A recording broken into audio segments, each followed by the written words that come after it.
প্রিয় বন্ধুরা, আশা করি ভালোই আছেন এবং প্রিপারেশন ভালোই চলছে। আজকে আমরা প্র্যাকটিস সেট 3 নিয়ে আলোচনা করতে যাচ্ছি। এই প্র্যাকটিস সেটগুলোতে সবগুলো যে কঠিন প্রশ্ন থাকে তা নয়, কিছু প্রশ্ন কঠিন থাকে, কিছু প্রশ্ন সোজা থাকে, পারার মতো থাকে, কিন্তু প্র্যাকটিস সেটগুলো একটু নজর দিয়ে করতে হয়। তাহলে চলুন আজকে প্র্যাকটিস সেট 3 নিয়ে আলোচনা করি। প্র্যাকটিস সেটের মূল উদ্দেশ্য আপনারা জানেন, প্র্যাকটিস সেট একটা নির্দিষ্ট সময়ের মধ্যে প্র্যাকটিস সেটটাকে করতে হয় এবং এটা একটা প্র্যাকটিস করা যে প্রশ্নগুলো আমার ঠিকমতো হচ্ছে কিনা। তাই আমি যেটা অ্যাডভাইস করি সেটা হচ্ছে যে একটা খাতা কলম নিয়ে বসবেন এবং নাম্বার দিয়ে সঙ্গে সঙ্গে কোনটার অ্যান্সার হচ্ছে এটা একটা আইডিয়া করে নেবেন এবং আমরা যে অ্যান্সারটা বলছি বা আমি যে অ্যান্সারটা বলছি সেটার সঙ্গে মিলিয়ে নেবেন এবং দেখবেন কটা রাইট হচ্ছে। এটা কিন্তু এই টার্গেটে কিন্তু আমরা প্র্যাকটিস সেটগুলোকে করব। তাহলে হচ্ছে অনেকটা সুবিধা হবে, অর্থাৎ নিজের প্রিপারেশনটা বুঝতে পারবেন এবং একটা পরীক্ষার প্রিপারেশনের যে বা পরীক্ষার একটা মেন্টালিটি থাকে সেরকম একটা মেন্টালিটি দিয়ে কিন্তু এই সেটগুলোকে দেখা উচিত। শুধুমাত্র এমসিকিউ আকারে দেখা উচিত নয়। এমসিকিউ তো অনেক রকমগুলোই হতে পারে বা অনেক রকম কালেকশন করে রাখতে পারেন, কিন্তু একটা মেন্টালিটি যে আমি একটা পরীক্ষা দিচ্ছি এরকম একটা মেন্টালিটিতে যদি করেন তাহলে খুব উপকৃত হবেন। তাহলে চলুন দেরি না করে আরম্ভ করা যাক। তাহলে প্র্যাকটিসের 3 স্টার্ট করছি। WhatsApp mentions Proteus who can heart. WhatsApp কিন্তু প্রোটিয়াসে মেনশন করেছিলেন, আমরা জানি এটা the world is too much with us থেকে, এবং সেখানে প্রোটিয়াস কিন্তু কি কি দেখাশোনা করতেন বা লালন পালন করতেন। একটা হচ্ছে sea horse, the seals, tortoise, the sea dragons, চারটা আছে প্রোটিয়াস। আমরা এটার একটা ভিডিও দিয়েছি অলরেডি, দেখে নেবেন, ওখানে কিন্তু বলা আছে। যদি সেই ভিডিওটা দেখেন তাহলে অলরেডি বুঝতে পারছেন যে এটার অ্যান্সারটা হচ্ছে শিলস। দেখুন শিলস, এটা হচ্ছে অ্যান্সার বি। তাহলে নাম্বারটা নিজের সঙ্গে মিলিয়ে নেবেন। আচ্ছা, এবার হচ্ছে lift me, number 2, lift me as wave, এ লিফ, এ ক্লাউড।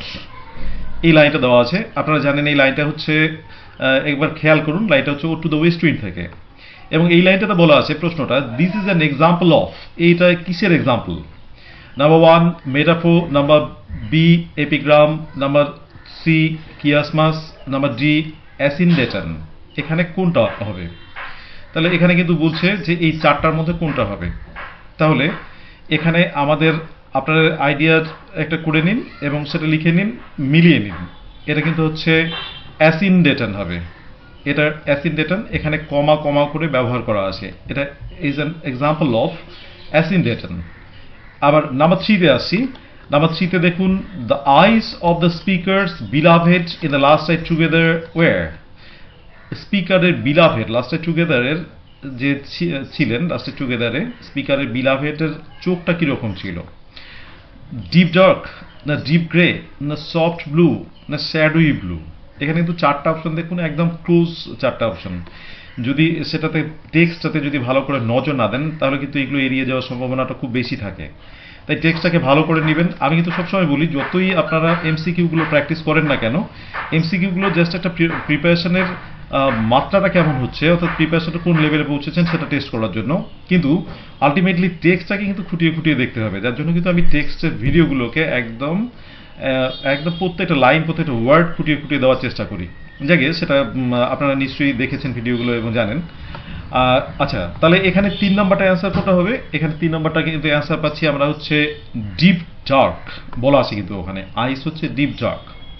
ওকে, এবার হচ্ছে number 5, this is better weapon than a revolver, which things is refer to here. এটা কোত্থেকে নেওয়া আছে সেটাকে আন্দাজ করতে হবে। আপনারা নিশ্চয়ই আর্মস অ্যান্ডামেন্টটা দেখেছেন, এটা আর্মস অ্যান্ডামেন্ট থেকেই। এখানে কোনটা কথা বলা আছে? চকোলেট, ক্লক, পুডিং এবং সিগারেট, চারটা অপশন দেওয়া আছে। তাহলে এটাতে আমাদের কিন্তু অ্যান্সারটা হচ্ছে, খেয়াল করুন, অ্যান্সারটা কিন্তু এখানে ক্লক। এই জায়গাটাতে আমরা অ্যান্সারটা পাচ্ছি ক্লক। পরেরটা আসছি, এই প্রশ্নগুলো কিন্তু পারা যায় একটু, তবে এই প্রশ্নটা কিন্তু আপনাকে টেক্সট দেখতে হবে এবং ভালো করে জানতে হবে টেক্সট, তাহলে পারা যাবে। আচ্ছা, পরের প্রশ্নটা তুলনামূলক একটু সোজা। The Malay only granted here, the Malay is. এখানে মালয় কে? A companion of Arshad, steersman of the boat, friend of the white man, the ruler. এখানে কিন্তু চারটা অপশন আছে। তাহলে মলয়কে, মলয়কে তো আমাদের এখানে খেয়াল রাখতে হবে, স্টিয়ার্সম্যান অফ দ্য বোট, এটি কিন্তু হচ্ছে মলয়। আচ্ছা, এবার পরের প্রশ্নে আসছি। The moral reflection about life is that it is made up of. এখানে কিন্তু আমরা একটা পাচ্ছি যে কীরকম অপশন, এটা কোত্থেকে আসে লাইনটা কিন্তু গিফট অফ দ্য ম্যাজিক। যদি আপনার গিফট অফ দ্য ম্যাজিকটা না দেখে থাকেন একটু দেখে নেবেন, অবশ্যই টেক্সটটা ভালো করে দেখে নেবেন।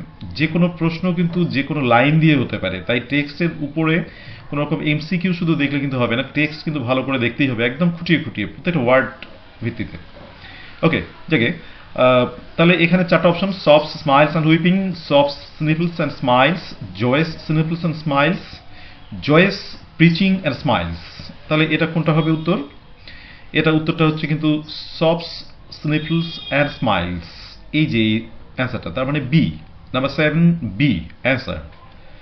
আচ্ছা, number 8, it was the vehicle of necessity. What is called the vehicle of necessity? এখানে ভেহিকল অফ নেসেসিটিটা কোনটার থেকে নেওয়া আছে? এই লাইনটা নেওয়া আছে কিন্তু অক্স থেকে, এবং আমরা জানি যে অক্সে এটা খুব ইম্পর্টেন্ট লাইন। অপশনগুলো দেখুন, the bicycle she use to go here and there, আচ্ছা, the bag in which she carried all things, নাকি the sea, the bill hook which her husband brought, নাকি the money she saved for her sons. এখানে কিন্তু আমাদেরকে চারটা option আছে, দুটো option confusing করবে। যদি অ্যাকুরেটলি জানা থাকে, নির্দিষ্টভাবে জানা থাকে, অবশ্যই বুঝতে পারছেন কোনটা। তাহলে এটা অ্যান্সারটা কিন্তু আমরা পাচ্ছি number 8 A, the bicycle she use to go here and there. এটা কিন্তু অক্স থেকে নেওয়া আছে, আমরা বুঝতে পারছি, মিসেস থার্লো থেকে, মিসেস থার্লোর যেটা বাইসাইকেল ছিল। আচ্ছা, নাম্বার 8 হচ্ছে, তাহলে হচ্ছে এ। আচ্ছা, নাম্বার 9 দেখুন, in the poem the bird thrush is the symbol of, এই মানে বার্ড থ্রাস, এটা আমরা জানি, বুঝতেই পারছি ডার্কলিং থ্রাস থেকে নেওয়া। সেখানে কিন্তু বার্ডটা কিসের সিম্বল? প্রমিস, নাম্বার এ।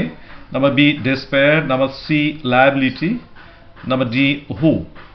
এখানে কিন্তু বার্ড কিন্তু হচ্ছে is the symbol of hope, কারণ সেই ডিসোলেট পিকচারের মধ্যেও বার্ড কিন্তু আমাদের একটা আশার আলো জাগিয়েছে। আচ্ছা, number 10, Folder asks Ruth to be at the booking office. Folder রুথকে বুকিং অফিসে থাকতে বলছিলেন, এটা একটা উদ্দেশ্য থাকতে বলছিলেন, আমরা জানি যে ওখান থেকে পালিয়ে যাবেন।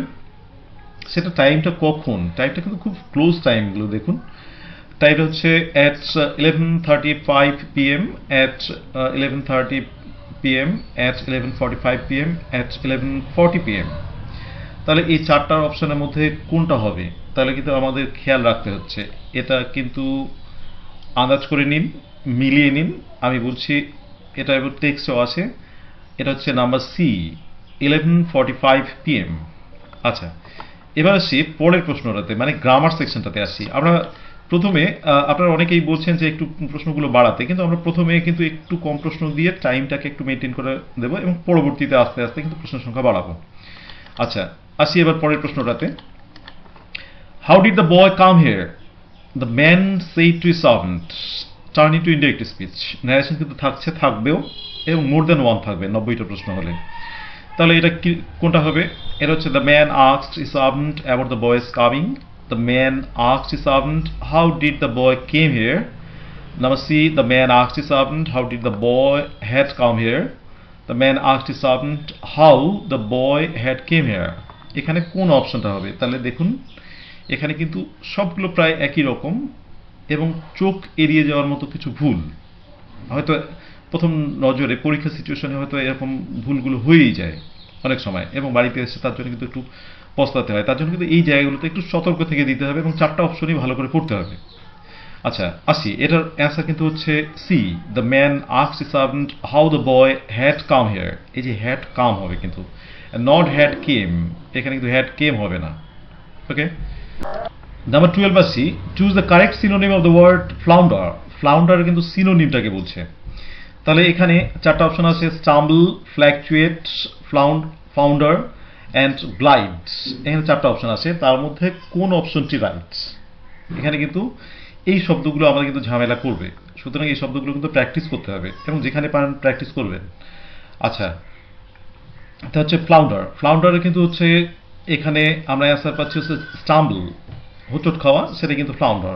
আচ্ছা, নাম্বার 13 আসি, long live the queen, which mood is used in this line. এখানে কোন মুড ব্যবহার করা আছে? একটা হচ্ছে ইন্ডিকেটিভ মুড, না ইম্পারেটিভ মুড, না সাবজাংটিভ মুড, না নান অফ দিস। এই মুড তো আমরা জানি 3 রকম। তো এই 3 রকম মুডের মধ্যে কোন রকমটা হবে, নান অফ দিসও আবার বলা আছে একটা অপশন দিয়ে, যে এগুলোর মধ্যে কোনোটাই কি হবে না। তাহলে এটা আমাদের কোনটা খেয়াল রাখতে হবে। নাম্বার 13C, সাবজাংটিভ মুড, অর্থাৎ এই লং লিভ দ্য কুইন, এটা কিন্তু subjunctive mood. I don't aspire dash a high post, এখানে fill in the blanks with appropriate preposition। 4টা প্রিপোজিশন আছে, আপনারা জানেন। এগুলো খুব একটু ঝামেলা করে, অবশ্যই এগুলো প্র্যাকটিস করতে হবে। আচ্ছা, এর কি কি আছে? A on, B after, C off এবং D in। তাহলে হচ্ছে অ্যাসপায়ার এর পরে কোন অ্যাপ্রোপ্রিয়েট প্রিপোজিশনটা বসে? তাহলে এটা হচ্ছে আফটার, বি। আচ্ছা, number 15, the phrase a shrinking violet means, shrinking violet শব্দটার অর্থ কি? A lean person, B a shy person, C a happy person, D a sad person. এর মধ্যে কোনটা হবে? তাহলে সিঙ্কিং ভায়োলেট, সিঙ্কিং মানে কিন্তু কুচকে যাওয়া বা চুপসে যাওয়া, সেটাকে সিঙ্কিং। তাহলে এই ক্ষেত্রে আমাদেরকে কিন্তু মনে রাখতে হবে এটা এ শাই পার্সন হিসেবে ইউজ হয়। এই ফ্রেজটার মিনিং হচ্ছে এ শাই পার্সন। 15। আচ্ছা, নাম্বার 16 আসছি আমরা। টেল হিম টু কাম, এই যে এটাতে দেখুন tell him to come, which one is the correct passive voice of the line. তাহলে কারেক্ট প্যাসিভ ভয়েসটা বলছে, 4টা অপশন আছে দেখুন। এই টাইপের ভয়েসগুলো কিন্তু একটু সমস্যা করে, অবশ্যই খেয়াল রাখতে হবে। তাহলে কোনটা হবে? তাহলে হচ্ছে এখানে he should be told to come, number A বলা আছে। নাম্বার বি বলা আছে he would be told to come. একটা let him be allowed to come.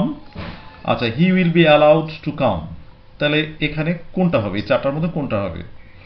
তাহলে আমাদেরকে কিন্তু এখানে খেয়াল রাখতে হচ্ছে, এটা অ্যান্সার হচ্ছে 16। নাম্বার 16 হচ্ছে A, he should be told to come. এটা হচ্ছে রাইট অ্যান্সারটা হবে। আচ্ছা, number 17, a person who goes on the horseback, যিনি হর্স ব্যাকে যান, ইজ কল্ড, তাকে কি বলে? তাহলে এটা কিন্তু আমরা বুঝতেই পারছি, এটা ওয়ান ওয়ার্ড সাবস্টিটিউশন থাকবে। আচ্ছা, তিনি কি অ্যান্টিকোয়ারিয়ান, না ইকুইস্টেরিয়ান, না অ্যাগ্রারিয়ান, না ফেমিনিস্ট? এই 4টার মধ্যে কোনটা হবে? তাহলে এটা কিন্তু আমাদের খেয়াল রাখতে হচ্ছে, the right answer is B, equestrian. আচ্ছা, পরেরটা আসি নাম্বার 18 হচ্ছে we are going away for dash dash. এখানে বলছে কিন্তু right down the correct alternative. 4টা আছে alternative, few, a few, the few, none of this. কোনটা হবে? এটা কিন্তু আমাদের এরকম সেন্টেন্সগুলোর ক্ষেত্রে কয়েক দিনের জন্য যাচ্ছি, তখন কিন্তু আমরা আ ফিউ ইউজ করি। তার মানে এখানে হচ্ছে রাইট অ্যান্সার হচ্ছে বি। পরেটা আসছি, change the gender of the word don. ডনের কিন্তু জেন্ডার চেঞ্জ আছে। এই ডনের জেন্ডার চেঞ্জটা কিন্তু একটু আলাদা, আমরা কিন্তু অবশ্যই সেটাকে খেয়াল রাখি। এরকম দেখুন আলাদা রকম একটু, সব অপশনগুলোই আলাদা রকম। ডোনেটি, ডোনেটর, ডনেস, ডনা। তাহলে ডনের জেন্ডার কিন্তু হচ্ছে নাম্বার ডি, ডনা। আচ্ছা, এবার লাস্ট ওয়ান দেখুন একটু আলাদা রকম প্রশ্ন। The poet says that he loves colour of rainbow. এখানে বলছে সাপ্লাই আর্টিকেলস হোয়ার নেসেসারি, যেখানে আর্টিকেল লাগবে সেখানে বসাতে হবে।